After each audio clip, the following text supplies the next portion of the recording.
All right, just a couple of thoughts. One that's sort of deeply cosmic and another one that is fascinatingly disturbing, I think. You'll be the judge of this. Consider a couple of fundamental facts that has been gleaned in the past 60 years. That the ingredients, if you had asked your chemistry teacher 50 years ago, once you looked at that mysterious chart of boxes that sat in front of your class, the periodic table of elements, where did those elements come from? The chemistry teacher would actually not have an answer for you. They'll say, well, you dig them out of the earth. That's not where they come from. It took modern astrophysics to determine the origin of the chemical elements. We observe stars. We know what goes on in their center. They explode, laying bare their contents. And what we have discovered is that the elements of the periodic table, that which we are made of, derive from the actions of stars that have manufactured the elements, exploded, scattered their enriched guts across the galaxy, contaminating or enriching gas clouds that then form a next generation of stars populated by planets and possibly life. And so, when you look at the ingredients of the universe, the number one ingredient is hydrogen. Next is helium. Next is carbon. Hydrogen, helium, oxygen, carbon, nitrogen. Those are the top ingredients in the universe. So you say, well, okay, that's kind of cool. Well, and you look at Earth, because we like thinking of ourselves as special, we say, oh, we're special. Well, what are we made of? Well, what's the number one sort of molecule in the body? It's water. It's water. Well, what's water made of? H2O, hydrogen and oxygen. Hydrogen and oxygen. In fact, if you rank the elements in the human body, with the exception of helium, which is chemically inert, useless to you for any reason other than just to inhale it and sound like Mickey Mouse, you can't die from helium unless that's all you breathe. Number one in the human body is hydrogen. Matches the universe. Number two is oxygen. Matches the universe. Number three, carbon. Matches the universe. Number four, nitrogen. Matches the universe. And for each of us, the fifth element, other, is the same in both places. Okay? Other. So, we learned in the last 50 years that, of course, not only do we exist in this universe, it is the universe itself that exists within us. And had we been made of some rare isotope of bismuth, you would have arguments, hey, we're something special. But there are people who are upset by that fact, saying, well, that mean we're not special? Well, I think it's special in another kind of way. Because when you look up at the night sky, it's no longer we're here and that's there. It's that we are part of that. And that association, for me, is actually quite enlightening and ennobling and enriching. In fact, it's almost spiritual. Looking up at the night sky and finding a sense of belonging, given what we've learned about the night sky. And so now we have ourselves. Now, are we alone in the universe? We're made of the most common ingredients there are. And our chemistry is based on carbon. Carbon is the most chemically active ingredient in the entire periodic table. If you were to find a chemistry on which to base something really complex called life, you would base it on carbon. Carbon is like the fourth most abundant ingredient in the universe. Isn't that rare? You can make more molecules out of carbon than you can all other kinds of molecules combined. So if we ask ourselves, are we alone in the universe? It would be, in spite of my diatribe about UFOs, I tell you in the same breath that it would be inexcusably egocentric to suggest that we are alone in the cosmos. The chemistry is too rich to declare that. The universe, too vast. There are more stars in the universe than grains of sand in all the beaches of the world. There are more stars in the universe than all the sounds and words ever uttered by all humans who have ever lived.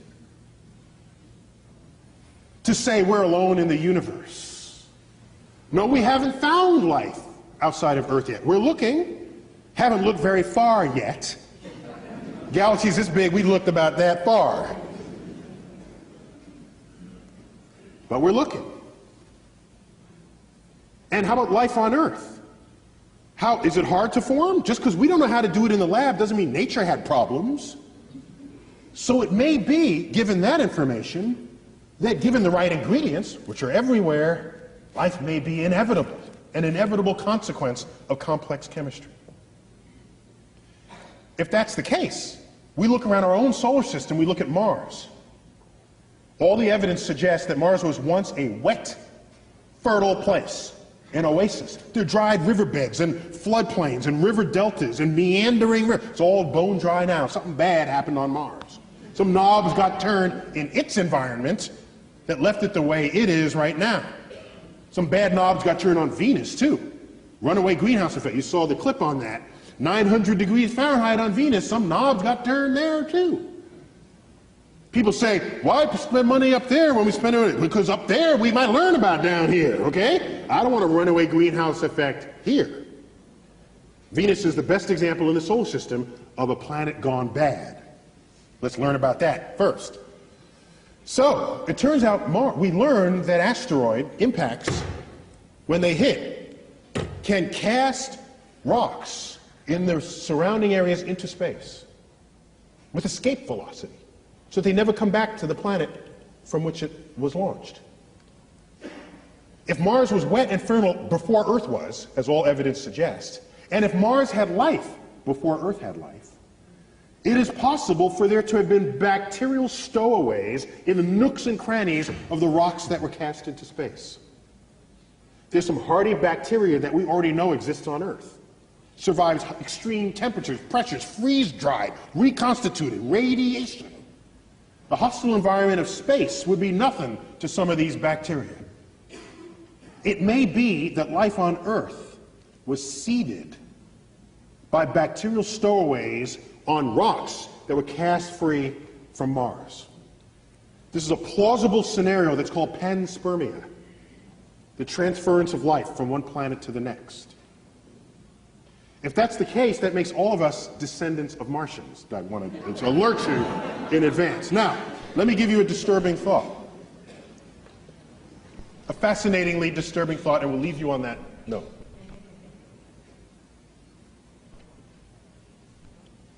If you look at our closest genetic relative to human beings, it would be the chimpanzee. We share like 98+% identical DNA. We are smarter than a chimpanzee. So let's invent a measure of intelligence that makes humans unique. Let's say intelligence is your ability to compose poetry, symphonies, do art, math, and science, let's say, okay?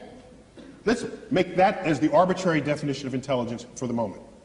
Chimps can't do any of that. Yet we share 98, 99% identical DNA, okay? The most brilliant chimp there ever was maybe can do a little bit of sign language. Well, our toddlers can do that. Toddlers. So, here's what concerns me deeply. Deeply.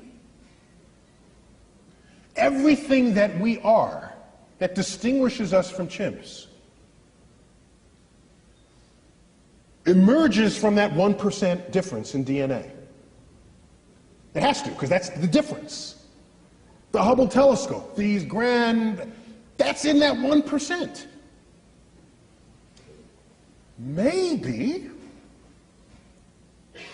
everything that we are that is not the chimp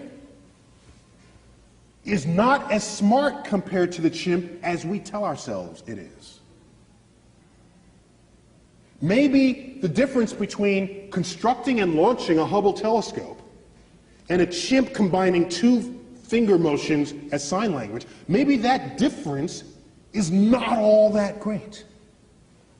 We tell ourselves it is, just the same way we label our books optical illusions. We tell ourselves it's a lot. Maybe it's almost nothing. How would we decide that? Imagine another life form that's 1% different from us in the direction that we are different from the chimp. Think about that. We got 1% difference and we're building the Hubble telescope. Go another 1%. What are we to they? We would be drooling, blithering idiots in their presence. That's what we would be. They would take Stephen Hawking and roll him in front of their primate researchers and say, well, this one is like the most brilliant among them because he can do sort of astrophysics in his head. Oh, isn't that cute? Little Johnny can do that too. Oh, that's so nice. Oh, in fact, Johnny just did that. Let me get it. It's on the refrigerator door. Here he is. He did it in his elementary school class. Think about how smart they would be. Quantum mechanics would be intuitive to their toddlers. Whole symphonies would be written by their children, and like I said, just put up on the refrigerator door the way our pasta collages are on our refrigerator doors. So the notion that we're going to find some intelligent life and have a conversation with it? When was the last time you stopped to have a conversation with a worm? Or bird? Well, you might have had a conversation, but I don't think you expected an answer, all right? So, we don't have conversations with any other species on Earth with whom we have DNA in common. To believe that some intelligent other species is going to be interested in us enough to have a conversation? They'll look at our Hubble telescope and say, oh, isn't that quaint? Look at what they're doing. So I lay awake at nights wondering whether simply we as a species are simply too stupid to figure out the universe that we're investigating. And maybe we need some other species, 1% smarter than we are, for which string theory would be intuitive, for which all the greatest mysteries of the universe, from dark matter, dark energy, the origins of life, and all the frontiers of our thought would be something that they would just self-intuit. I'm jealous of that possibility because I want to be around for those discoveries.